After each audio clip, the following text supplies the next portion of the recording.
I'm gonna say what's going on to everyone out there. How you doing today, man? This is a great day for manhood moments. This is a great day to have a conversation about inside out, brothers. What's going on with you? How you doing out there, man? Doing Well, wonderful. Good It's a to good, new hear. good. month. It is. It is. T. Patrick, how you doing, man? What's going on with you? Man, I'm doing well. Enjoying this mild weather, but I know it's going to get hot this weekend.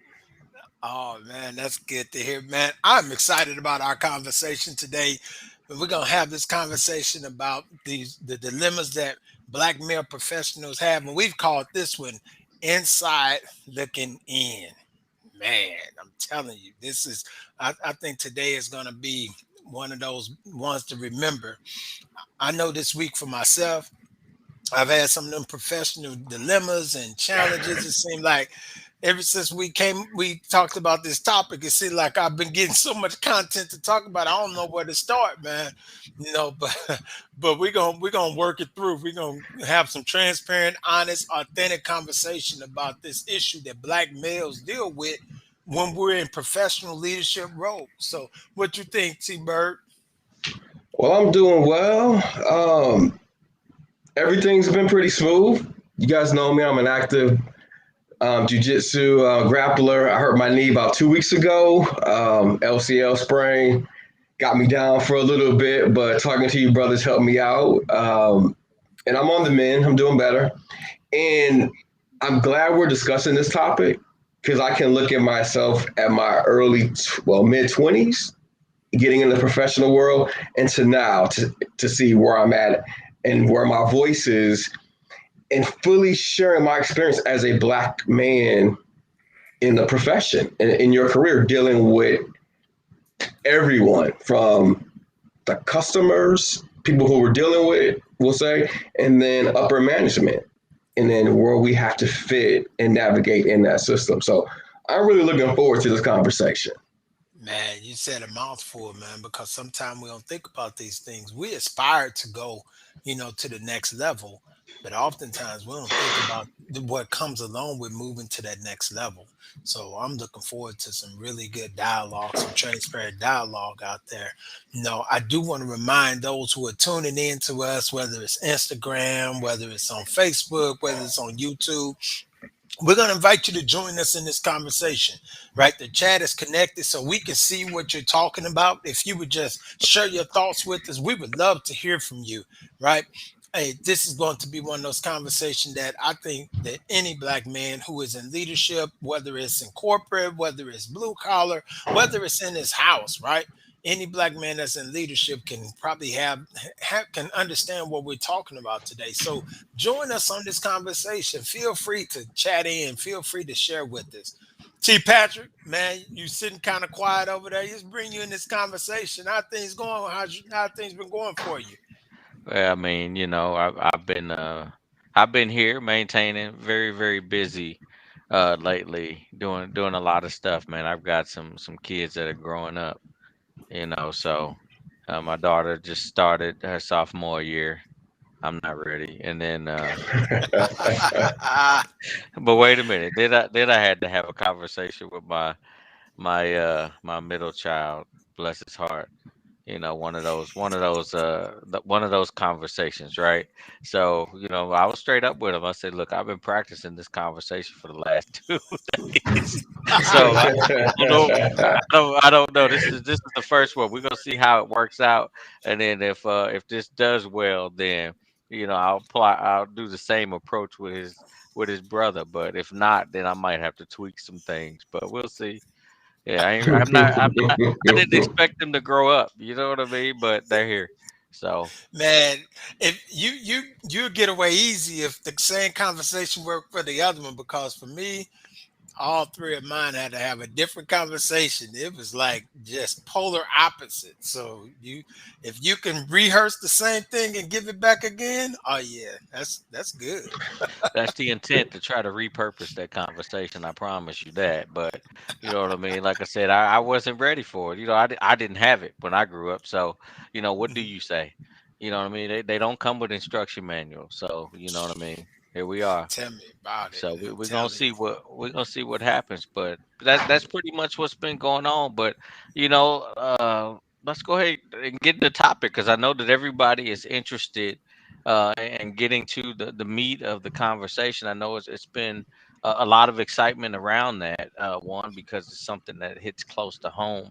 I know I've got so many stories I don't even know where to begin to share, right? But I think it's been instrumental in there. So we'll start off with a video. You know what I mean? The kind of set the tone, and we'll talk on the other side.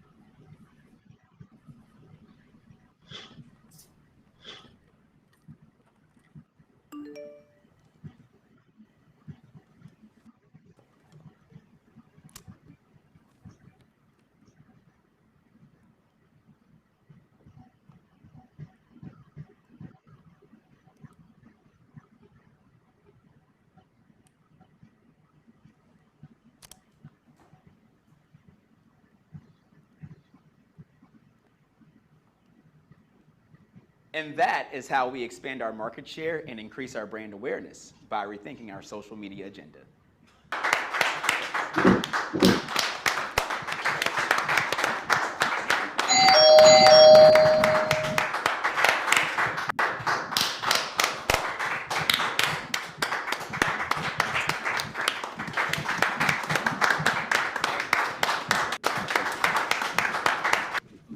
Thanks, man. Appreciate it.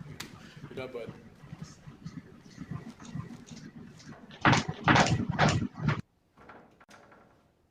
David. Wow, man. Oh my God, dude, yeah. That was awesome. That was fantastic, man. Thank you knocked you. it out of the water. That was incredible. Thank you. Wow, dude. You're making waves in this company. You really showed up. But it's your unique voice that you're bringing. It's your flavor. We need more of that flavor that you bring to that table. Huh? Good job. Great job. Hey. All right. Solid stuff, man. I love it. Fantastic. Killed it today, man. Gotta go. Hey, boss. Quick question. Yeah. What about my raise I asked about? Yeah. About that. We've had some budget cuts in the company. Okay, long story short, I can't give you that raise that I promised you. Some of the budgets have been shrinking, and bonuses that I promised. But, sir, Okay. I know what you're about to say, and I can assure you that this has nothing to do with what you might be thinking, okay? And I can assure you that by next quarter, your name is at the top of my list. Okay? How does that work for you?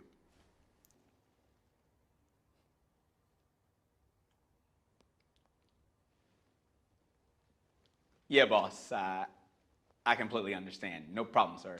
It works perfectly fine for me. Awesome. Whew. Hey, you should be happy. People like you, they don't get opportunities like this. Just don't come around. See you tomorrow. Yep. See you tomorrow. Thank you for thinking of me.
So what about it, fellas? I mean, I know it was the what you think about that for me. That's what it was for me. There was a couple of things, a lot of things that stood out. But when he didn't get the raise, and the gentleman said, a lot of people would like to have a job like yours, something to that effect. That's that stood out to me the most because I can remember having a job and I was made to feel like you should be happy you have this job. Be content where you are because other people could have this position. That's the first thing that stood out to me. The interesting thing about that is when we went through this video and watched it before, I didn't even hear that part. I don't know if I was fixated on what he was gonna do from the perspective of like what's going on with this smile, man. Like, but then what I mean. I mean that's where the focal point for me was, but and I must have missed that part because I felt it equally as strong, there. But I was like, well, wait a minute, you want to know do you really want to know how I feel about about this? Do you even know what I think? You just assume that you didn't even let me tell you what my concerns were. It's interesting um how that played out. I mean, I know that hit home for me. What you think, Dr. Rice? I'm sitting here thinking I muted myself to allow so we wouldn't have interruptions. But I was sitting there thinking about that, man, and how the mask, right? And so the mask that he was forced to wear just for self-preservation, because no doubt he probably felt like he was just helpless to be able to do anything about the situation, right? He's seeing individuals around him and the unfair treatment. He's hearing about individuals getting raises. He's giving his best. He's bringing his A game every time he comes to work, and keeps getting the promises. But every time it's time to fulfill those promises, they move the goal line, right?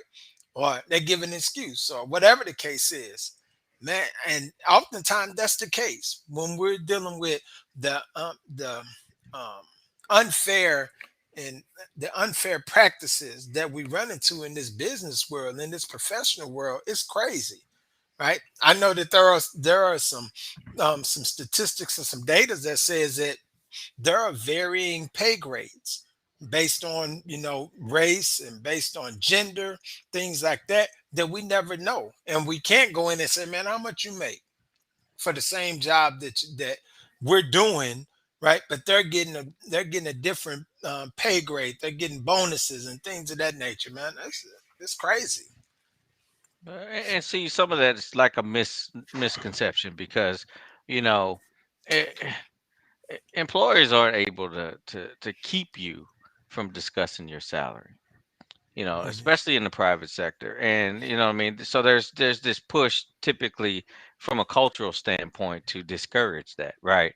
And that's where some of that stuff goes unchecked, right? Because now there's been laws and things that have been passed to kind of combat that, But going back to the aspect of the mask, I, it hit home to me because I've been there, I was working for an outfit, and I was um, hired in at a higher salary, and you know, uh, and then I had agreed to take on some additional duties for this salary because I was making more at my prior employer, and then all of a sudden, while I was on probation, my salary was reduced.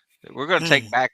We're going to take back these extra duties, right? I still had Mhm. to do them. I just wasn't doing them for the region. I was doing them for my own facility. But the bottom line is that the responsibility never changed.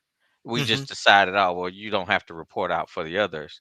But as a result, we're gonna take back this money. Now, Mhm. how am I going to be able to address that knowing I'm on probation? I've got Mhm. responsibilities, and I know that if I'm afraid if I speak up that I might not get my just due, and I might get shown the door too. you know. Hmm. So that was something hard to swallow. And I mean, imagine the blow that you take to your pride, being a man, and not being able or feeling comfortable enough to say something when you know it's not right. Now, Hmm. ultimately, I did go back and I got some of that money back because Okay. I waited till after I was off probation, and then I yeah, to where I couldn't Of be touched course. as easy, right? You know what I mean? Uh-huh. But I didn't get everything back. But the thing was, is I had to live with that for several months while I worked through this because I had to think about how am I going to approach this situation to where I don't seem combative because nobody seems to care about the fact that I was I gave up something to get here. And now that Hmm. I'm here, I'm now being offered something I rejected in the first place. So it made me So think, being Yes. did you have this so with set up in the first place? So with you being the HR professional on here, right? And you got years and years of HR experience. What would be the best way for somebody to approach that when they go into a situation and they've been given they have this set of expectation, whether it be pay, whether it be responsibilities, or whatever the case is. And now when they actually get in the role, they're starting to see that the company or the agency or whatever, right? It could be even be a direct supervisor that is starting to renege or go back on what was originally stated. How should they deal with that? I always find that you deal with things directly, but first, check your emotion. That's the first thing because remember, you're a professional, and a lot of times these are contentious situations. You might Hmm. be justified in your feeling, but you need to be careful about how you approach it. You need to take Okay. a structured and measured approach, but it's kind of like anything else. I mean, if you give somebody an inch, they'll take a mile. So you gotta address it. How Hmm. you address it. I know a lot of tricks of the trade because of the fact that I was on the inside.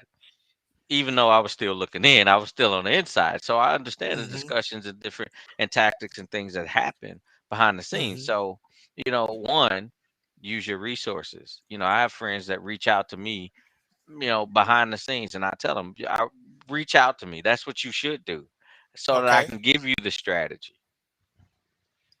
But Because how long my did it take you to get to that point that you had resources? Well, I was blessed. I started out with resources. So my grandmother kind of served as a mentor, and Okay. so she moved through her career and kind of gave me the game early. So I came in understanding that I'm at a disadvantage and I have to move a certain way. I have to make Hmm. sure that, I document certain things that I protect myself. And that's it. That you're there to protect your interest. You Hmm. want to be a team player, but the bottom line is, at the end of the day, you got to protect the bag. That's what you're there for. It's, a Yeah. job is a tool, you know. But Yeah, why don't we I see get jobs you. as tools? Go ahead, T Bird. I was just thinking about the video, the mask. I know when my mask really started. I Hmm. went to predominantly white middle school, but I played sports, so I kind of got a pass. Then in high school, standout athlete, got a pass. Go to college, diverse people. But then I get my first job. And through my work ethic, through my skill, conflict resolution, everything else is intact. But when I get this job that's full of nepotism, favoritism, politics, that doesn't matter. Now I have to put the mask on. So I have to be happy that you have this job. That's when you learn it's not what I know, what I can do. It is who you know. Because and this was like my wow moment in college.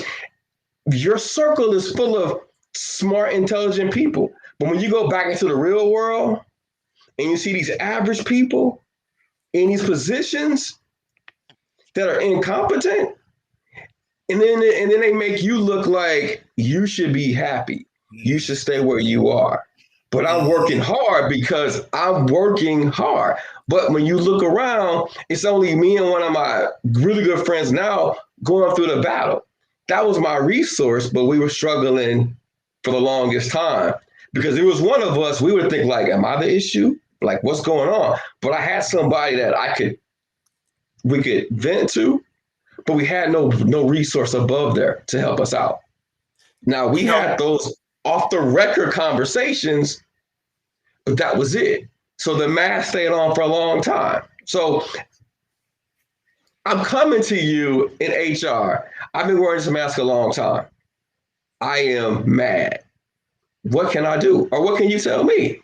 Well, if you come into me as an HR professional, right, in my professional capacity, my first responsibility is to protect the interest of the organization that pays me. All mm, right, that's the job, right? So you have to be very careful about what you're saying, especially if you're in a role like that, because that's my job is to mitigate risk. I have to see how certain conversations can play out hmm because I have to assume that I'm on the record all the time. And I would tell associates when they would come to me and say, "Oh, well, this is off the record." Okay, nothing's off the record with me. And I want to tell you that up front before you start because you need to understand. I still got a job to do. I want to help you. Now, I've had some humbling experiences that have kind of changed my perspective on how to deliver HR, right? So hmm I'm not I'm aligned. I'm that conscience, right? I believe that aspect of it. I'm the conscience. So I hmm got to go this way and that way. But that's not always the rule, man, you know what I mean? And so, you know, back to the question originally that was asked, what do you do in a situation like that? You got to address it because no, you got to learn how to stand up. And sometimes it doesn't feel good. And hmm sometimes you got to find out where's that hill that you're willing to die on. And hmm when it comes to me and my integrity, that's it. That's my line right there. And it doesn't matter who you are, or what you represent, how big, what title you got on. At the end of the day, we all get dressed the same in the morning, right? And if hmm you ask me to do something that causes me to have to go against my beliefs or my integrity, I got to stand up, and it's not right for you to recruit me and then change the terms, right? That's not fair to me. And I had I internalized that for a couple of months because I felt helpless. There's nothing I can do because if I start, I might end up in a situation where I'm unemployed. hmm For You sure. know something? And it's like, I just want to say one thing Mhm. real quick, man. I hate to interrupt you, my brother. Um, you're in a very unique situation. The situation I was in, because our stuff was off the record, because it was the person that's supervising you, that's making your life a living hell. He's the first cousin of the person that's the big dog. So this conversation can only be off the record because they are related. Oh man, I've So been in that I just want to situation throw it too. out there. It's like at a certain point, it was you got to wear the mask every single day.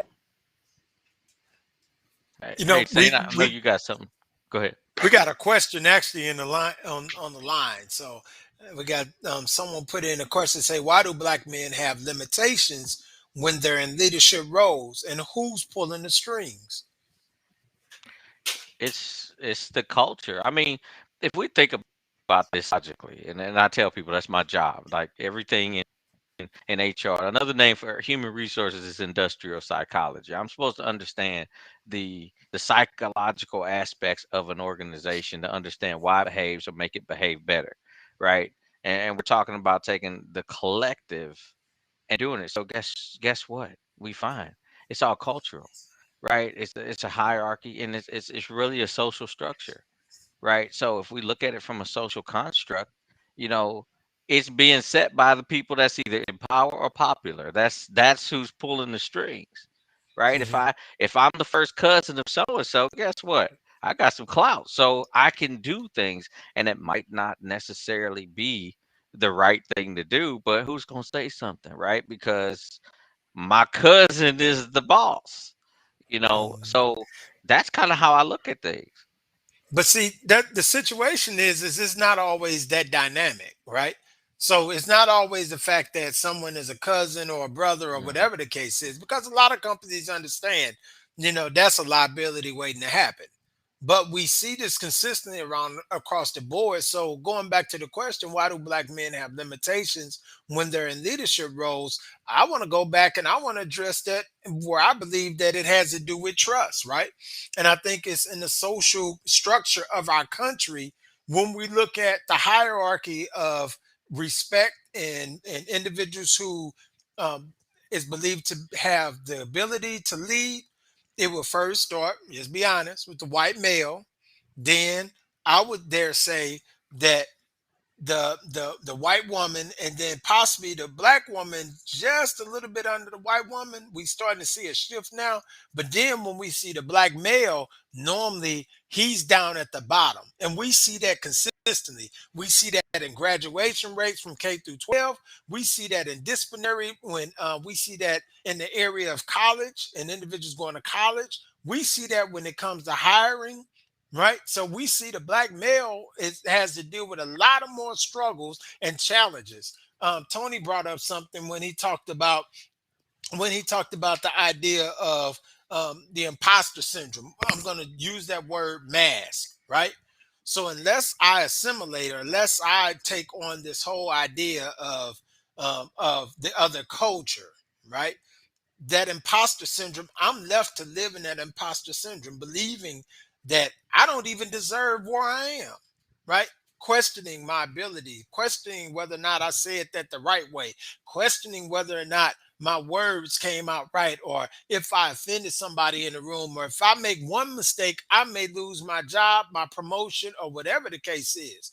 That's what that imposter syndrome does. It continues to cause us to over evaluate our worthiness, our qualification, our ability to be there. And that's set up in this system from day one. Yeah, and I mean and I'm a proponent of Maslow's hierarchy of needs. I use that um, a lot. The reason being is because it's so simple, but it makes a lot of sense. And when I've shifted cultures in tough organizations, it was getting management to understand that our pay structure affects how people live. And if they're not secure, we can't worry about them. They're not worried about getting a promotion.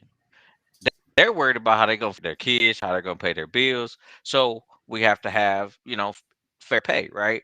Then Hmm. we can focus on the socialization aspect of a person promoting and getting socialized and interacting accordingly.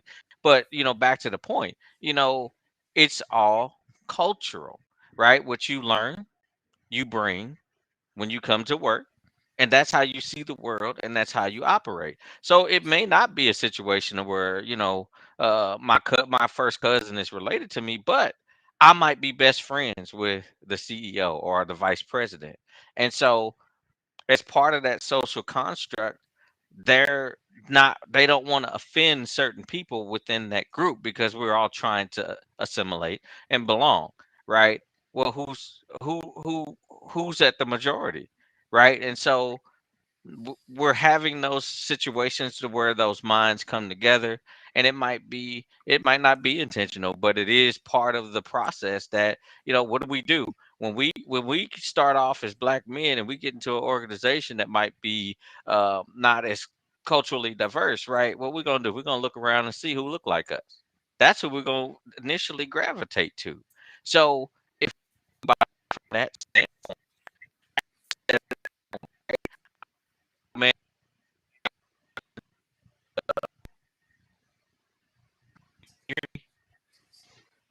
No, it's kind of slow, but I think it's something where just answering the question that was asked, we talked a couple of days ago about how some people get full authority to make decisions, and some of them, they get some authority, but they have to check with somebody before they make that final decision. And like Dr. Rice was saying, it makes people question their, I won't say worth, but it makes them question their skills, or should I make this decision on my own, or I need to check. And I think if black males are always doing that, then that doesn't change their mind. Okay, we'll give you only 90% power, but we need to cover this other 10%. So it is us in leadership roles, it's either we're given full authority, but if we screw up, we're gone, or we have somebody to answer to. Yeah, and that's the case oftentimes, and it's not saying, I don't think that it's even saying that that we're advocating for the fact that we shouldn't have some structure, right? We shouldn't have some oversight. That's not the case. The case is, if I'm entrusted with that position, then I should have the ability to be able to navigate through that position and be able to do the job without feeling necessarily the stress that comes along with a fear of failure, the psychological fear that I'm going to screw something up. And if that's the case, then give the appropriate training, because that's another area Yes. that we deal with when it comes to the difference between grooming and preparation for promotions, right? We deal with that issue where oftentimes, welcome back. We deal with that issue oftentimes that we don't have mentors, we don't have individuals that can help us bridge over. Oftentimes, we're forced to sit there and figure it out. Stay late, come early, right? Hmm. Go in, try to read through the lines on the policy, or we may get half information, and the information that's missing is very valuable to doing the job, right? Because there's always somebody that should have got that job but didn't get the job, so we got it. And then the assumption is, well, they only got it because they're trying to make sure that they give equal Affirmative action opportunities and type things like stuff. that. Yeah, instead of it as a way of discounting the fact that, hell, I worked hard to get to this space, right? Yeah. And nobody gives us anything. Now, I'm not saying that's every case, but I'm gonna say most likely it's like 95% of the time, right? And the 5% that is given something, you better believe that they paying the piper, because they gonna owe somebody, right? Oh, absolutely. I mean, that's again, that's part of it, right? We've created a culture where you've got to assimilate, right?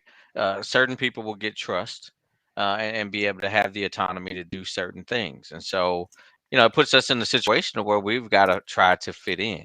So we do come to work early and stay late because we feel like, okay, we've got to prove something, and it's interesting. From that aspect because of the fact that you know if we think about it, why, right? I mean, the job is Mm, a tool, right? It means to pay for life, not life. And sometimes we get so consumed and wrapped up in trying to be successful, right? I mean, mhm, Jay-Z say nothing succeeds like success, right? So if mhm, if if if I'm successful or I'm perceived to be successful, of course I might be given something. And I mhm, had this conversation with somebody some years ago about who was concerned about why they got a job. Well, they only did this because, and my response was, why do you care? The bottom mhm, line is you're here. So what are you going to do while you're here? And that's the issue is that sometimes do we as black men feel that we even belong there. As we talked about the yeah. imposter syndrome, maybe we're scared to make decisions. I've had colleagues that were afraid to make decisions, and I'm just sitting in the back like, huh, man, just let's make a decision on this because we're afraid to rock the boat or upset the status quo. I got one for you though, fellas. What if you are confident in your ability? That I'm not second guessing my decision, but I come into this meeting overly prepared, Mm, very confident. I dress real sharp. Now I'm intimidating y'all. Not on purpose, but just the way I carry myself, my confidence. I mean, I get a yeah. seat at the table because this who does this dude think he is? I, And I'm not saying they're thinking like this uppity blah blah, but they heard that back in the day, this uppity blah blah blah, and now look at this educated guy. Hey, you might as well, and it's used as a different word now. So now it's not necessarily uppity, as much as we're using other words that are used to make sure that individuals who who have an expectation of themselves, right? Yeah. So if I come in with a shirt and a tie on or what have you, oh, you really dressed up today, aren't you? Right? Yeah. Or if I speak real well, then oh, you really speak well. It's those microaggressions, Of those course. Yeah. things that are used to make us think and think, okay, am I too overdressed? If I put on this, and then if I do put on a shirt and tie, is it too loud? Is Right. it the right colors? Does it fit the environment? So and it is a point of intimidation. It isn't a point of intimidation when we really bring our A game and cause other individuals around us to have to step up. And the interesting thing about this is, though, well, I want to take the point of A game, but I also want to talk about the fact that, you know, I've heard all of that, right? At 26 years old, I knew what the word polish means when it was used to describe me. Oh, you're polished, right? That means you're well dressed. Now, I'm supposed to be dressed, but we're using terms like that. I've even heard where I've used big words. Now, I'm college educated, right? Executive background. So, of course, I'm going to have an extensive uh, vocabulary. I teach college classes, graduate level college classes.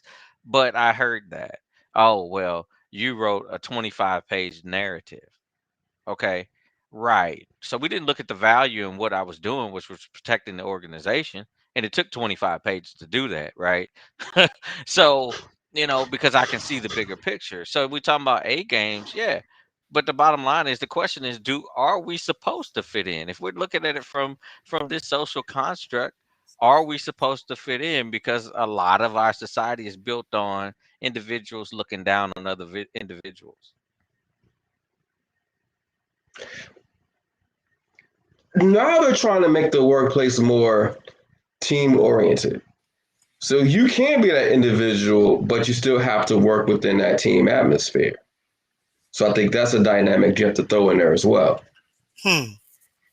Hmm. And I know in the world that I've been a part of for the last almost 10 years, the word collegial, right? That whole little word has its own connotation to it. If you're collegial, if you can get along with the team, but who gets to determine what is getting along, Yeah. right? No. Who gets to make that decision? And I've seen more individuals not get roles or individuals be relieved of roles because it's the idea that they just don't fit the team. Mm. But the team continues to be the same makeup. And when we're talking about everyone, I'm in DEI world. So when we're talking about diversity, equity, inclusion, then it's like who gets to make that decision? We got a question over here. So why are black men sacrificing their image or culture in the workplace? This is a good question. Why do we think that black men sacrificing their image or culture in the workplace? I'm gonna start the conversation. I think it has to do with conditioning on for us also, right? We've been conditioned to be workers. And if a man does not work and he does not provide for his family, then society looks down on him even more. And so we work hard. Those men who are out there, they're working hard. They're working hard to make ends meet, right? We don't have the access to generational wealth. We do well if we can be born in one status and be able to move up. So we're born lower class. If we can die at least in the middle class, hopefully to help our kids have a better start, then we view that as success, Right. right? And so we view that also the idea that it's our role to sacrifice. We're not sacrificing our image as much as I think that we're sacrificing for the idea that we're doing that for our children or for the next generation. So we take those things. We take whatever it comes in order to be able to maintain, Yeah. right? And we in a culture, right? We Truth of the matter is, what I got 3 degrees, 3 advanced degrees, and it took me a while to realize that what those degrees was teaching me was they was teaching me how to work for other people. Yeah. They were conditioning me to work for somebody else, to know how to play the rules to work for someone else. And it was not teaching me how to prepare and how to create my own. So I mean, and simply put, I guess my simple spin on that is we need a job, right? The bottom line is you don't necessarily get to set the culture you're in. That's set by the person at the top generally, right? And so whatever culture they bring and whatever culture they allow, that's the culture that exists. And if you're going to be there, you've got to figure out how to maneuver in it, or you got to create your own culture.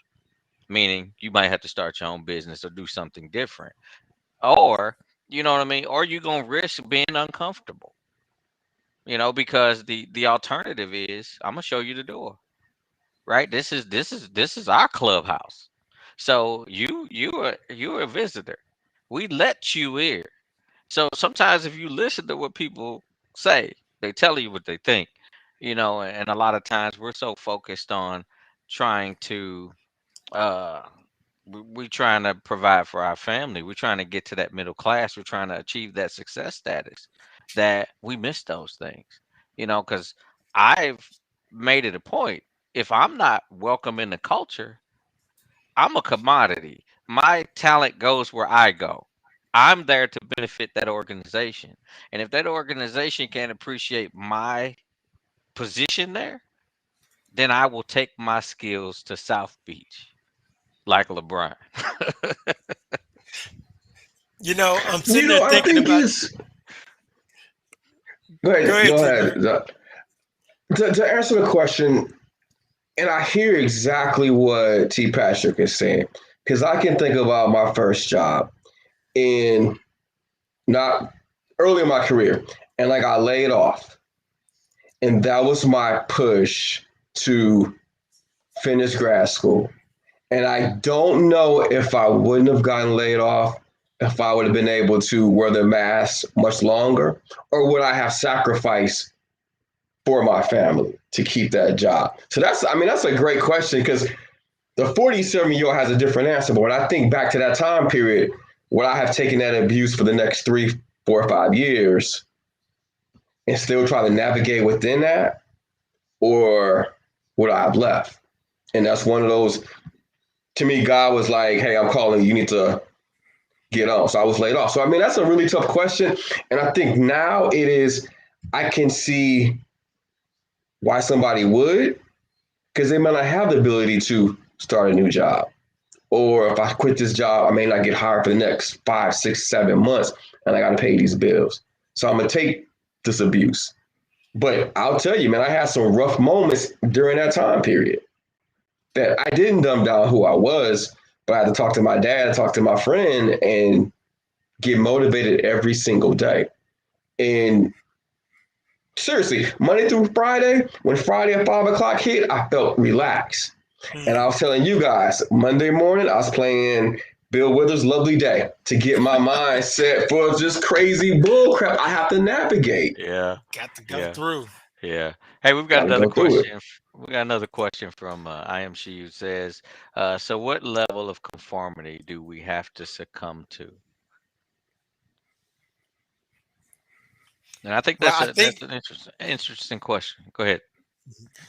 so. I think the level of conformity goes to the level that we aspire to, right? And so, because we got to remember, not everyone aspires to leadership. So some people are okay with just being among the worker bees, but then when you aspire to leadership, then the establishment sets a level of conformity. So it sets. We go back to that idea. We use words such as work ethic. We use words such as environmental standards. We're using all these catchwords that set the expectation. They set these parameters to how we should respond in the roles that we're assigned. And so whatever level that person aspires to, even I would even say, even if someone owned their own, they still have a level of expectation that they have to follow, right? Because I know I have some good friends who are black owned business. They own their own businesses and they're people of color, African Americans, and so and they still have to deal with this level because it's the stigma. It's the stigma of, you know, well, black businesses, the service is bad, this, that, and the other. So they're competing even with that, and happen to succumb, to that idea of conforming to someone else's prior expectation of what they're going to receive when they experience, their services. Yeah, I mean, it's I guess my take on that question is, you'll succumb to the level of conformity um, that you're comfortable with. And my viewpoint, like I've lost a job. You know, I know what that feels like, and I know how hard it was. But I will walk out of a place with my head held high because again, I'm bringing value. See, when I'm gone, you still got to try to fill that void because when I'm there, I'm putting 100% in, and I know what I'm doing. That's why you hired me, right? So Hmm. you know you'll conform to what you're comfortable to, and if you're going to be comfortable, if you don't have a strategy, you don't have a plan, you may have to stay there 6, 7, 8 months. I've done it, That's where I've good. worked where I've worked 15, 16-hour days because I had to. I didn't have any Hmm. other option. I got to put food on the table. I had to endure people talking about me wearing suits. Now I'm in a role where I don't wear suits, right? I dress like I do every single day and Hmm. have more influence than I did when I had a suit, right? So it really is about, the level that you're comfortable with and whether or not you'll settle for, and when I say settle, but I'm just saying, you know, we all have priorities and we have to make certain decisions based upon what those priorities are. I can't tell a person what their priority levels are, what's the best way forward. I know for me, I am very comfortable in my skill and I know I will find another employ. I don't have to be here. And I've said as much in some situations like I will take my skills with me. They go where I go. And I meant that because you don't get to treat me any kind of way simply because I'm here. I don't care if you feel like you gave me a job. The bottom line is I met the minimum qualifications and that's all that matters for any job. And that's what I tell people when an employer is hired, all you got to do is meet the minimum qualifications. That's it, right? Hmm. Anything else above that, is extra, right? They don't know if somebody fluffed their resume or not. You won't know until they get into the role, right? People can talk, but the bottom line is it's what you willing to accept. I'm a revolutionary though, so that's just me. Yeah, but and then also you got to remember, right? So you have some resources that's at your exposure. Hmm. Number one is you understand the game from the inside, being in HR. Yeah, For somebody that's not been in there and understand, and also you've been in high level leadership, so you sure. see it from the top down. So somebody that's navigating from the bottom up, they may not have that boldness, Well, right? I mean, right, and I agree. The thing is, we have to begin to put ourselves in position to understand. I didn't start off where I am. I had to get there, meaning I had to humble myself and ask people. And I asked a lot of questions, and it made some people uncomfortable. Why are you asking so many questions? We think you're challenging us. No, I'm not. Let me explain. I'm just curious. I don't want to know how to do something. I want to know the why behind what I'm doing. Right? Why? Because when I know, I have sense enough to know that when I'm in this situation, you might not be around and I might have to make the same decision. So I really need the basis of how to do it. And so we have to ask. We have to find those resources. Going back to the first question, I'm an HR expert. Ask me, right? You know what I mean? Because I can tell you. And I've told people, I say, yeah, they coming for you, right? I can tell you. So here's what you need to do. This is how you need to start documenting. Sometimes we think that that's admitting weakness instead of having that conversation. I don't care who you are. I'm gonna reach out to you. Even if I don't like you, I'm gonna call you if I know you got the expertise, Hey, and I'm I'm gonna a, try I'm to gonna find jump out. in here. I'm gonna jump in there real quick, man. Ryan Smith, man, we appreciate you talking to us, man. Ryan said a loss for a black man carries a very different value than for his counterparts. Taking a chance is typically how one elevates. But when a risk gone bad costs you more than your counterparts, it's understandable when we become complacent. I don't agree with it, but I understand. So it's that adage when the world gets a cold, we almost die, right? Because we don't necessarily have we start off already with fewer resources, so we can't take as many L's as someone else may be able to take. And the less prepared, and when I say prepared, I mean by the standards that's educationally and things like that, the less prepared that man is, the fewer losses he can take, Yeah, right? Because he has these responsibilities that's there. Someone said here, um, said our own community looks down on us harder when we're yeah, talking about the image of the black man in his own community. So if he's dealing with the pressures from his community, as well as when he goes, and that community can be defined in many ways. It could be the community at large, it could be his home, it could be any number of things. When the community already has this perception of the black man, and then he does move up into leadership, he does move up into a role that sits at that table. We're talking about inside looking in, right? He's got to deal with not just the issues that's at the table. He's got to deal with the issues that he brought into the room with him. yeah. I So mean, those are things we got to think about. Then we had a comment that was on there. It says we should never conform to norms, values, and morals that are not ours. That is among the bigger issues. We have to identify, embrace, and support the values of our people that fit us for reasons long since proven. And I love that. I yeah, love that comment. The reason is because it says us, going back to what you were saying, T. Patrick, we got to do some self discovery, we right? do. We got to understand and commit to those values and norms and morals that align with us and not to the industry. And we have to have those hard conversations. When I worked in the prisons, there were many times that individuals would try to do things, but because my values and morals would not allow me to have somebody mistreated that I was responsible for, I wasn't about to let them give this person a case or write this person a violation or take away a privilege of someone, because my values and morals said that when I walk out of here, whether I'm walking in the store or I'm on the street, if I run across that person, I don't fear for anything because I know I treated them the right way. And a lot of people don't have that same set of values and morals. Man, it's some good That- conversation going on here. Drop them, yeah, drop them. and Man. they and to your point, Saint, um, as it pertains to that, here's my challenge, right? I mean, I'm saying a lot of things about that, but what risk are we willing to take to develop the people that's in there, right?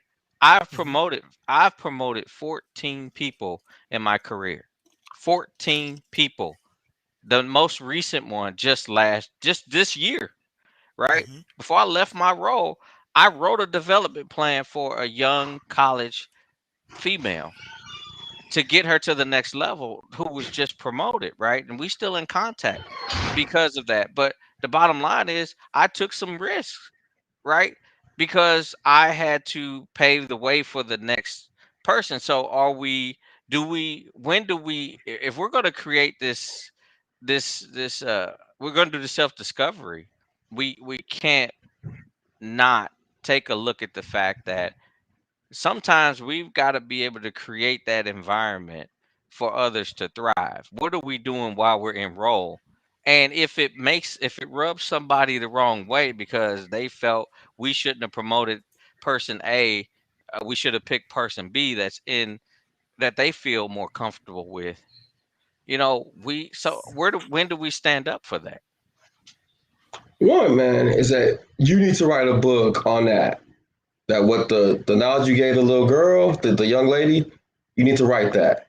Because my thought is you're in a very unique situation. If I interview you, I'm looking at you like we can relate us on some level. But if I'm a kid I'm the first college graduate in my family and I'm trying to get a job, how can you tell me to navigate the system? Hardly anybody looks like me. Do I have to code switch? How much do I have to simulate to get my family, pull my family up? Yeah. So, And, what advice could you give them? Because and you're the exception. I'm not though, and I'll tell you why. I was unemployed for a year and a half. I went to 50 interviews, and you know what it's like. I had to sit there and watch people take me through three, four, five interviews and try to find reasons to disqualify me because they knew I was the most qualified. They knew it. I blew the interviews out of the water, and I still left there, and I still got one of those emails that said thanks but no thanks, right? So Because I've been in those interviews where you were mhm, overqualified. Well, he won't be here long because he has a lot of skills, and so we want someone that is sure. going to be here for a long time. And so I've been in those situations where they disqualify somebody or want to disqualify somebody because they feel like they're too skilled and they won't be here. Those Which is crazy conversations. which is a cop out, right? There's no such thing as overqualification. You either qualified or you're not. That's the bottom line. I don't care if I don't have a job. I don't care that I was making 90, $100,000. I need $40,000 because that's what this job pays to feed my family, right? Does it matter if I'm going to transition to another job? Shouldn't that be the goal anyway? Is to not keep me in this space? So maybe they're telling you something about their culture when they do that. And that's what I had to recondition myself to think is that they don't deserve me because you're trying to find a reason for me not to be here when you need me. So Mm, take the second best person then. Take the third best person. I'm cool with that. I'm gonna go over here and I'll keep showing up until I find a job where I'm gonna thrive. And I guess that's where my thought process comes in because of the fact that I've been there. I've had the mhm. door shut on me. I've had a lot of successes, but I had to walk I had to walk the low road, man. And it was really humbling. That walk of shame. Someone asked the question. It was I am she says, do you think that colorism plays a role? So in other words, light close to white versus dark no good. I You mean, think I don't because I'm light skinned and you heard what I I would knew do. you wasn't gonna say that. I was waiting. That's why I threw it out there to see, because you know you close to the house. Hey, I won't I won't I won't lie on this podcast. When I first started out subconsciously and 100%, I believed that. I was like, well, shoot, I'm special, right? I mean, hmm I'm getting opportunities. I don't necessarily know why, but thank you. And deep down, yeah, maybe that was the thought process until I start making people feel uncomfortable because of what I knew or my experiences. And I'm hmm like, and I used to have headhunters call me and tell me kind of the back room conversation, like they want to know why you want to be here. Like I'm like, cause I need a job. That's why. Tell them hmm that. So I would have They like said he yes. different. You know who I we would have, thought you were. yeah. I would have said yes until I experienced that, and I'm thankful that I did.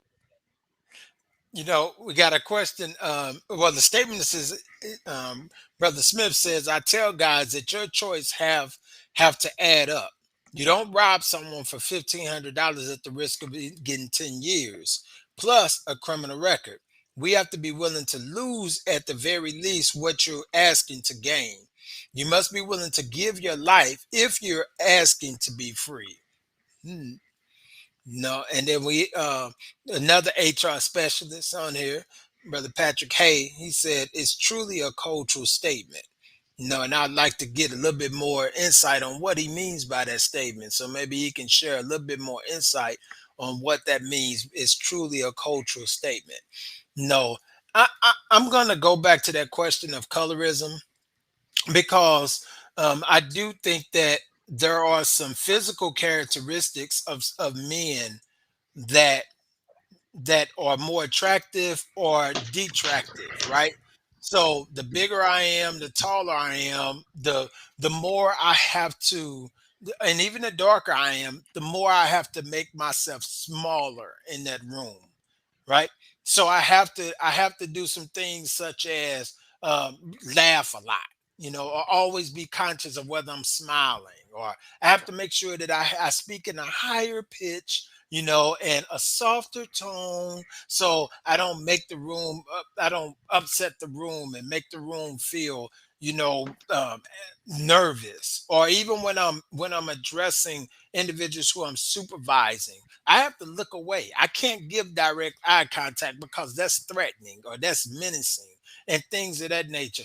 I've even had to make sure I don't talk about my past because automatically, because they hear that I worked in a prison, then it's that assumption. Well, you're not dealing with my murderers and killers and things like that. It's like, man, all these things. But when we talking about size and color and things like that, we have to admit that society, we've been conditioned. When you go way back and you think about the first film at right after right before Reconstruction, and we're looking at a birth of a nation, right? The darker, the scarier the black man was, because what is he going to do? He's going to rape your women. He's going to go in. He's going to pillage your areas. He's doing nothing, but he's lazy. All these stereotypes that was perpetrated on society, believing that that's the intent, right? That's what he's going to do. So we can't believe that that's not the case, Mm. that color does not play a role, that the shade of our hue is not taken into consideration when being looked at for positions. And if we think that that's not the case, then I think we're fooling ourselves, right? Well, again, I think it's still like human nature. Like I said, I mean, there's that default setting. I am more attracted to, and when I say attracted to, I just mean I gravitate more towards people that look like me or remind me of me more so than that don't. And I think that's really ingrained in the DNA of, and I don't know if it's just something that we've come, and I mean us as just humans have developed that in our psyche because we do it. We know it's being done. So yeah, I think it does. So there are two questions. I'm going to go with the first question about from Brother Ryan Smith, and it's going directly to you, T. Patrick.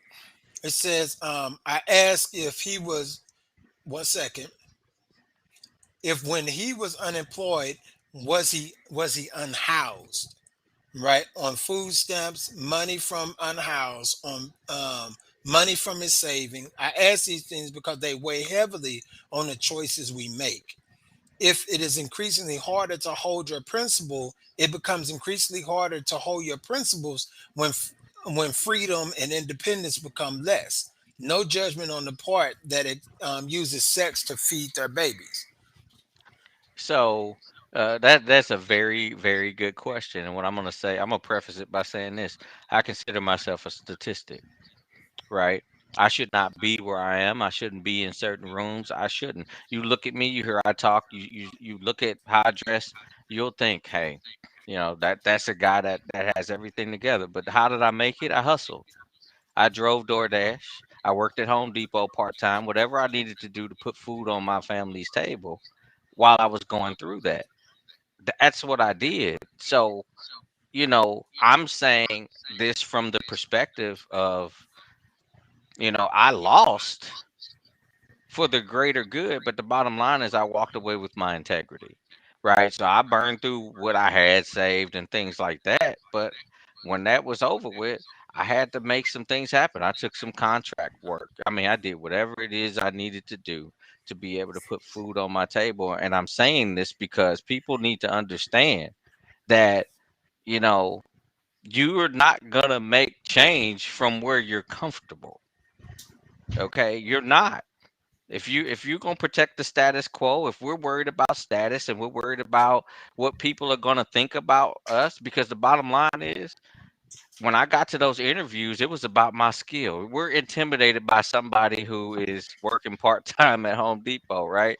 Because of what I did, right? You see that. I'm looking at what I'm living right now, and I need to make a change. But the bottom line is, I knew that, but I had to still hold fast to that integrity, because the bottom line is, the people behind me, the people under me, the people who look to me, those frontline workers that look to me, that's how they got intimidated, is because people started to gravitate to me. They saw that I wasn't afraid to stand up to the powers when necessary, because I was on the side of right. We're going to do right by the associate. We're going to do right by this person. This person should be promoted. No, this person, I can't do that, right? And I had to stand firm, and it cost me something, right? Mhm. But when I look back on it, I've gained more now than I lost. And are we willing to do that?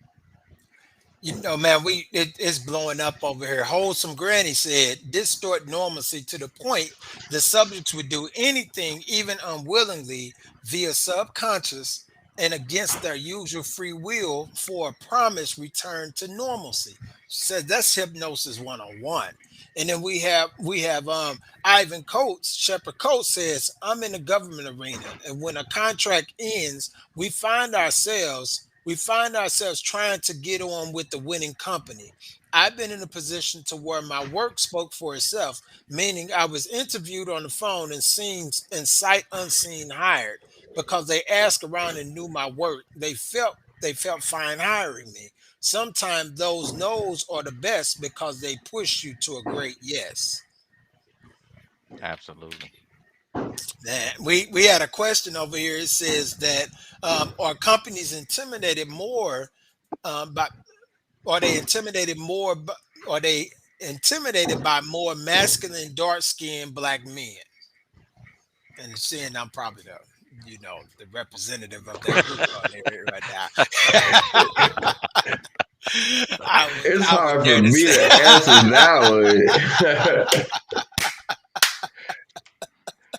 that belongs to the group that I belong to. So I would say, I would dare say that, as I said earlier, that color does play a part. I believe colorism plays a part, but I do believe it has to do with the confidence also of that man, right?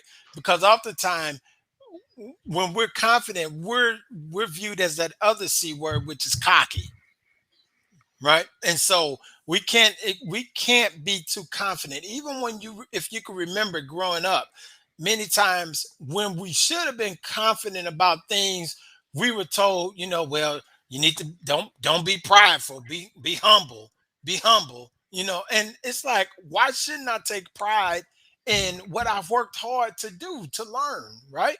And we don't see other cultures necessarily feeling like overconfidence is being cocky.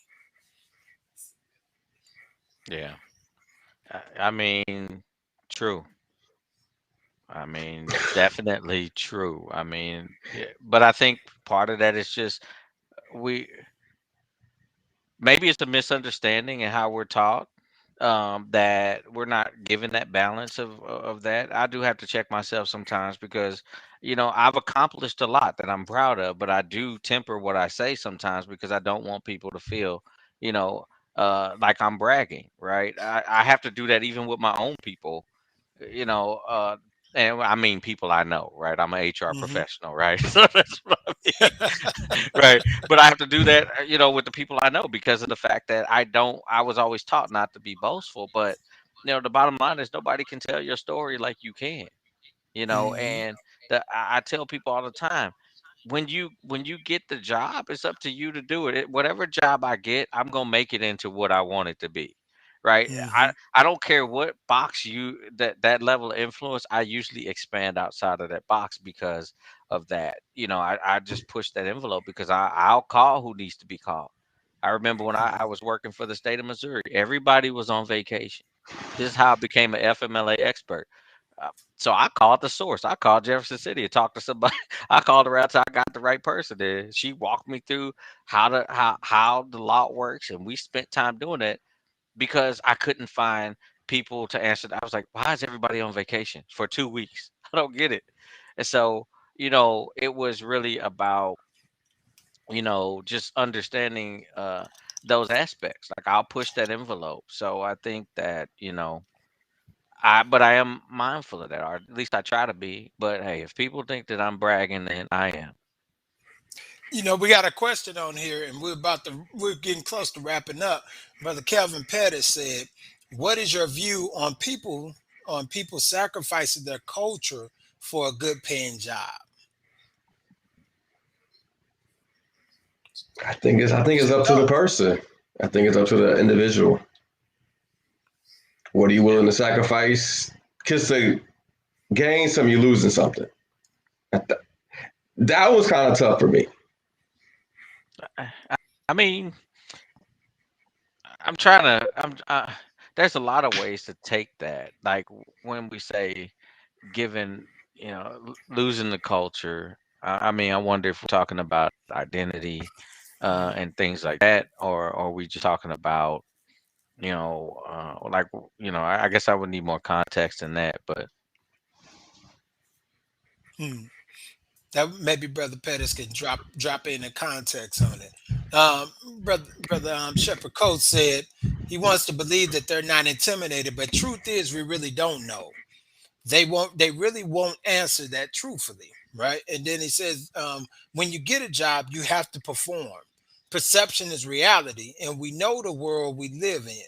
We do at times have to prove ourselves, and once we do, we have to hold the door for the next one. And I believe that it is our responsibility to prepare the way for the next individual, right? So that means that part of my desire for excellence, right? And I'm oftentimes driven by three things to perform in excellence. The first thing I'm driven to perform in by excellence is my relationship with God. That's my very first, right? And he expects excellence of me, and I try to represent that. The second thing is my image. Is I want my name to be appropriately spoken of, and knowing that I've not done anything. If something is said, then that's a whole nother story. But I want to make sure that my name is right. And then the third thing is I understand that this is an opportunity that if I perform my job right and I'm doing it to a level of excellence, then I've raised the opportunity that someone who looks like me can be able to move into that role.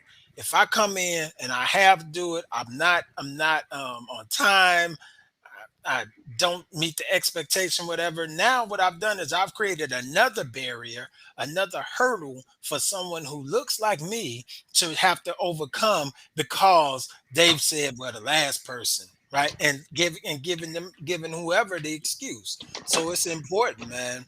You know, um, go ahead. the only thing I agree with everything that was said. The only thing I want to push back on, and I always do this, is the statement perception is reality. Perception is whose reality? That's the question I always ask, right? I mean, um, I am in a role where I don't have to, dress a particular way that would otherwise be seen or construed as professional, right? I mean, I work behind the scenes. I'm not customer facing, so I kind of wear what I want.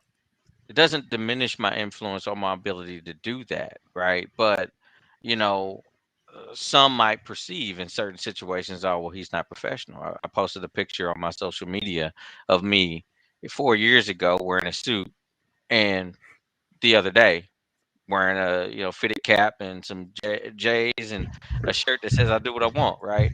And I'm like, then and now, to represent the fact of growth backwards, or what would be construed as backwards.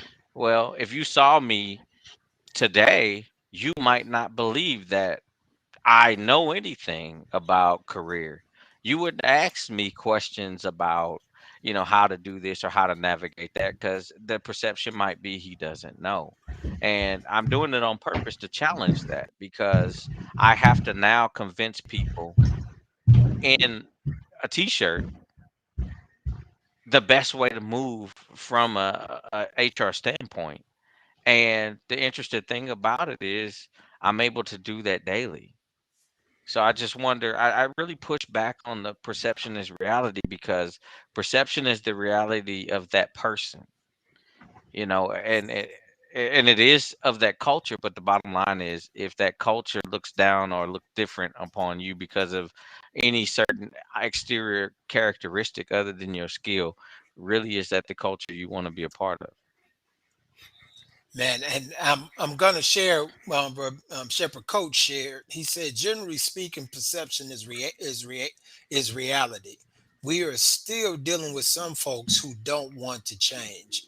And man, and it's some really good conversations going on over there on in Facebook. You all are encouraging one another and talking back. This is what manhood moments is all about, right? We don't have the answers. But what we're trying to do is create the conversation that focus on issues that men are dealing with today. And we're trying to create this environment where we can actually talk and share our thoughts and things like that. Something men don't oftentimes get a chance to do. Right. And we're looking at it from a male perspective. Sometimes we look at it from a spiritual perspective. Sometimes we look at it from just what we would consider a practical perspective. But we're always trying to look at it and provide some insight. That's why we bring in guests and things like that. So, man, we appreciate you all hanging out with us today and really just taking out the time to talk and to share and to create community. We don't do this for fame or fortune or anything. We do this for the love, and we do it because it's our passion, it's our mission. This is our manhood. It's important that our voices be heard, especially in the day and time where we have young men who need to have these conversations. We have brothers who are going through that need to have conversation with other brothers, man. So we want to thank you. Thank you for making this an enjoyable conversation. Brothers, as we always do, man, those final thoughts we're gonna bring that up. And so, brother T Bird, talk to me, man. What you think? Give us a final thought and give us a strategy that a man can use when he's on the inside looking in. I would say find somebody that you can trust to talk to get some advice from. I have a person that's a colleague, friend, and he helped me out when he didn't know I was watching him when I was watching him because he gave me some advice early on in my career. And I've watched him really become the sacrificial lamb within our organization because he called out the inequities, how the hiring practices were. And when he had a discussion at the table and they were trying to come at him personally, it was these are the facts. This is the hiring practices. Look at the facts. I'm not calling you anything. But just watching how that person navigated that system, it allowed me to see that perception is reality. And at a certain point in time, is what you can show them factually. Hey, this is what's going on. I'm feeling this way because of X, Y, and Z. And it's not personal. They may take it personal, but it's not personal. And I'm gonna leave it right there. It was a great conversation. I know Thursday night football started, and I appreciate you all tuning in to watch us. And now you can go and watch the game. Peace. Man, that's what I'm talking about. So, you know, T Ray, what's up, man? Share some final thoughts with us. Give us a strategy too. I think, to kind of echo what Tony said, find you somebody with knowledge. First, learn your craft. Okay. Um, because when you are put in position, you have an obligation, and that obligation is not just to you, not just to your family, but it's to the people that will come after you. So to echo what Dr. Rice said, excellence, right? And when knowledge is power, right? When you can factually lay out things and you factually know things and you know your craft, people can't take that from you, and that puts you in position to be able to take your talents where they will be more appreciated, right? If you find yourself in a situation where you're undervalued, or you don't feel good about where you are. So that's the first aspect. Then find some people, either in the organization or outside of the organization, that you can bounce things off of. Don't be afraid to ask questions. I'm one of those that do that. I will say, hey, tell me why I'm crazy. Why does this not make sense? Here's my idea. Poke holes in it.